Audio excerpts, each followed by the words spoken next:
Who's ready to win another $100? Welcome to Cornerer Content 2.0's second giveaway. Just write an ending to the following story, and you will be a candidate. Connor Piper slipped his key in the ignition and turned it. Nothing. Again, he groaned. He called his dad to help him with jumper cables later that afternoon before running as fast as he could to class. He got there 15 minutes late, and very frustrated, he entered the math class where the professor was already delivering the lecture. He gave Connor a look over his glasses. "Glad you could join us." "I'm really sorry. Car troubles," Connor said, still out of breath, while making his way to a seat at the back. A quiet laughter broke out under the students, but they quickly quieted down when they received a warning glance from the professor. Connor tried to focus on the lecture, but his mind was spinning.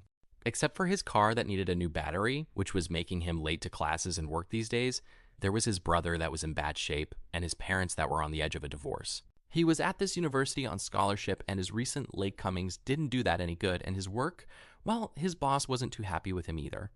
Connor, the professor called his name, scanning the room, carefully watching those that weren't paying attention. Connor jumped in his seat as the professor called him forward to solve a problem on the board. Thankfully, math wasn't something he struggled with, but it did bring him back to reality, though. He made quick work of the calculus equation and went back to his seat. The day went by without any other incidents worth pointing out, and he soon found himself driving to his parents' home for a visit. Before entering the front gate, he stopped cold. He could hear the screaming of his parents inside, and he saw his brother sitting on the doorstep with his head in his hands. Connor made a few quick steps and sat beside his brother. "Want to tell me what it's about this time?" "I guess it's my fault. I decided I didn't want to go to college just yet. Maybe take a gap year, and decide then." Now they were both yapping about whose fault it is that I'm not going to make something of myself. "Oh," Connor said thoughtfully. "Well, did you decide what you would like to do yet?" "Nah, nothing stands out. I'm not really good at anything except gaming, so maybe something techie? That's a good start, I guess." "Could I ask you to do one thing?" "Yeah?" "Write down the following questions on a sticky note and put it somewhere on your wall. And in a week or so, answer those questions without once lying to yourself. Number 1, what do you want others to see in you? Number 2, are there specific things you want to become better in? Number 3, what do you see for yourself in 10 years? Wow, that's a lot. I'll think about it. Thanks. Now, Connor said while straightening himself, I'll see what I can do to break up this fight. Jason, Connor's brother, nodded and followed him inside. They both slid into the door and listened for a while. "You're never here, I tell you." Celia's frustration was evident. "That's why you're never here."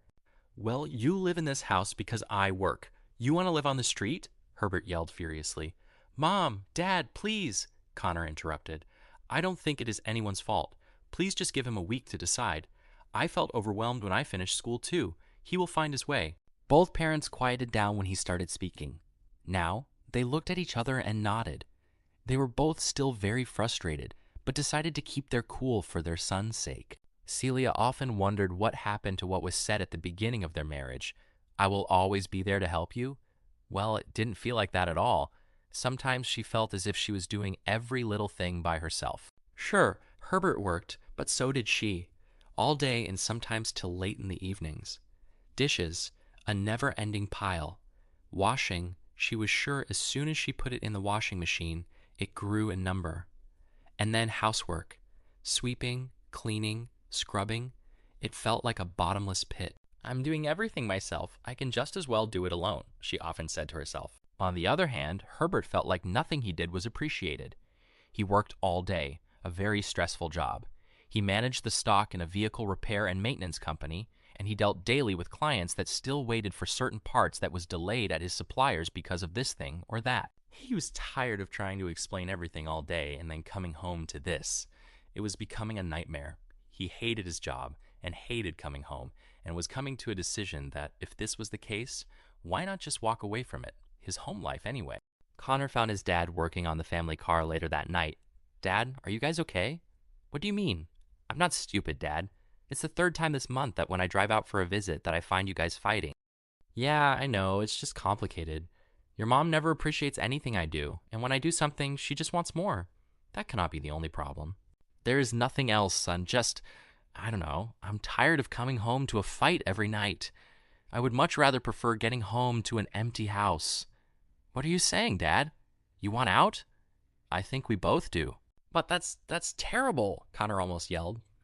No chance you can work things out? You've been together for over 20 years. I don't know. Just remember, I love you the same still. Father, please answer me this one question. Do you want to work it out? Are you really quitting after 20 years? I've told you, it's complicated. Nothing's decided yet, so it's nothing to worry about anyway. Herbert finished fastening the last bolt of the radio he was fixing. There, you see? Nothing to worry about. Not tonight. But Dad, Herbert interrupted him. No more. I'm not talking about it any further. Connor reluctantly followed his dad into the house and drove to his dorm room a while later with a heavy heart. He loved his parents, both of them, and would hate to see them split up. But since he had to get ready for work in an hour, he could only hope that they would find a way to work it out. Connor's words filled Jason's mind the whole evening, and he decided to act on it. He hated being the reason for his parents' fight that afternoon, and he decided once and for all that he wanted to prove himself and that he didn't need college for that. So he wrote down his answers. Number 1, I want others to see a charming, honest, successful guy. Number 2, maybe I would like to code my own software programs and maybe start creating my own cartoons. Number 3, in 10 years, I want to be a role model for everybody. I want to be known as someone who started a company from scratch that's now a $1 million operation company. I want to be someone who's respected. And of course, a nice wife and maybe a kid or two would be nice. Jason allowed himself to live such a life for a few seconds in his mind, then he went directly to work. If I don't show my parents that I don't need college, they might try to force me into it, and even if they don't, surely I don't want them to fight over me for one more second, Jason thought to himself as he started typing the first few lines for a story plot, pausing briefly every few minutes to sketch characters on his scratch pad. Before he went to sleep that night, he had the first episode ready, along with sketches for his 2 main characters, Bruno, the firefighting dog, and Sadie, his companion. Celia wandered through the house trying to clear her mind. Fights like an hour ago happen quite often these days, and she was starting to get over it. Maybe I just need a few days to myself, she thought, and started to make plans. She went to her study and typed the words, best getting away places near my location. The first place that came up was Daisy Hotel. The fine print read, treat yourself for a weekend getaway with the best food, accommodation, inside warm pool, and a spa. Sounds like just what I need, and what do you know, she whispered to herself as she read, free spa session included if you book 2 nights today. She let her fingers run across the keyboard to book the weekend and then softly started packing. Before anyone else was up, she had a note written, car packed, and was ready to leave that Friday morning. The note read, I need a few days to myself. Please don't call except really necessary. I'll be staying at the Daisy Hotel for 2 nights. I'll let you know if I might be staying longer or go for a visit to my sister. Jason was the one who found the note, and he ran upstairs to find his dad. Dad, did you know about this? Herbert startled from his slumbers and woke up to find his wife not next to him. Know about what? Where's your mom? He asked a little irritated. Jason looked at him wide-eyed and handed him the note. Apparently at Daisy Hotel. What? Herbert asked groggily, trying to read the note. He directly tried to call her, but her phone went to voicemail, so he left a message. Please call me as soon as possible. We need to talk. Dad, how long has this been going on? You know, we've been fighting a lot, so I guess it's been a long time coming. But do you want this, Dad? Do you want to live on your own? It seems like I don't really have a choice now, do I? I'd say you always have a choice, Dad. You just gotta have to win her over again. I don't know. I am tired and will probably just end up fighting all over again. Maybe, but it stays your choice to try. And with that, Jason left the room, letting his father occupied with his thoughts. And that's just what Herbert did. Well, more like arguing with his own conscience. Why should I be the one to try and win her over? I already did that, and now it's not good enough anymore? No, I don't think I want to try. I am tired of fighting. I would rather be alone. He tried to convince himself that it wasn't working, and the next few days of having to do every house chore by himself, with occasional help from Jason who pitied him, and having to sleep alone every night, was starting to work on his nerves. He decided once and for all that he didn't want this. He didn't want to be alone. And if that meant putting aside fatigue for a little while to help with something, or bring food after work, he would do that. But he loved his wife, and wasn't ready, not now or ever, to just let her go. He would fight to win back her heart. Connor heard the news of his mom the next morning and decided to try and locate his mom and talk to her. He already tried his dad, and, well, he didn't want to talk about it anymore.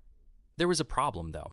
He had to work today, and it wouldn't be till late that he would have the chance to drive out to the hotel, and he couldn't get a day off. His boss was already mad at him for being late so often, so he put on his work clothes, and thankfully his car didn't have a problem starting today, so he was quite early for work.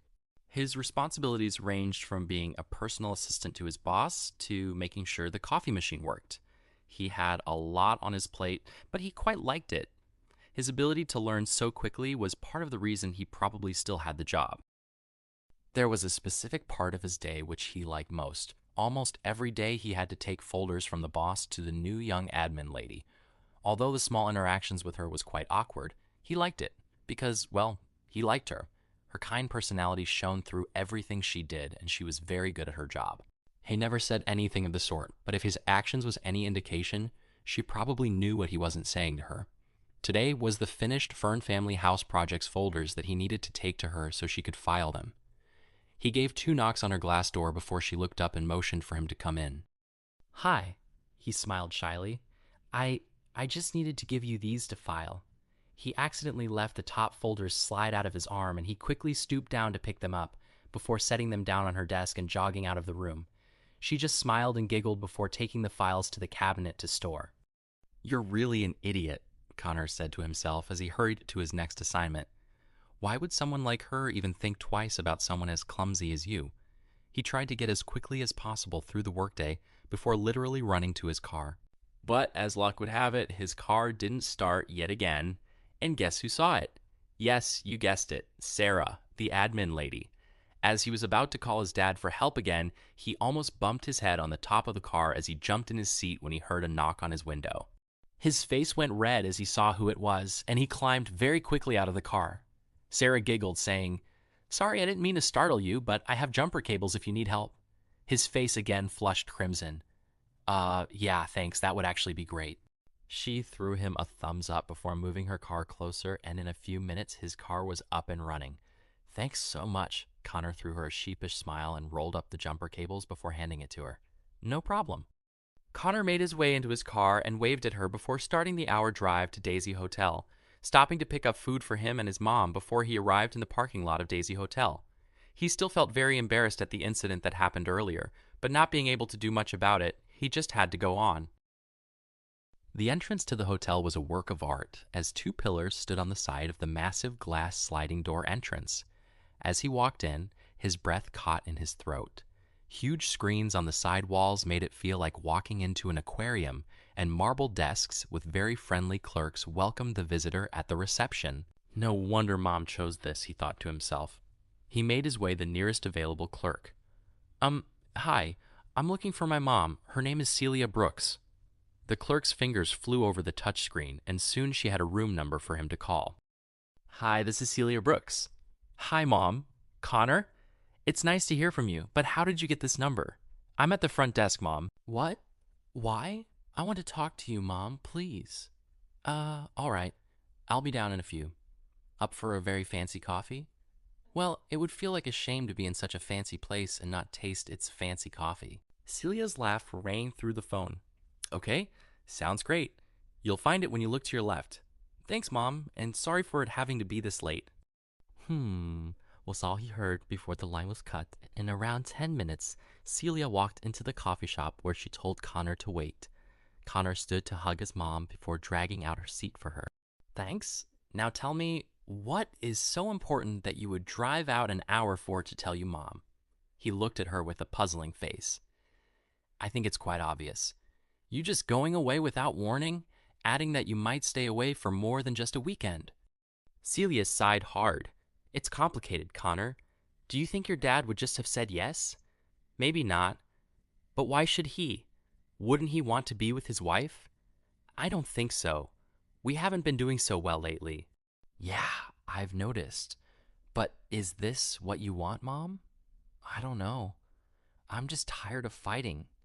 Tired of doing everything myself." But have you ever really talked about this without fighting?" "I guess not." They talked for an hour or two before Connor had to leave. He hugged her before saying goodbye and left with the words which still played over and over in Celia's head. I hope you make the right choice, Mom.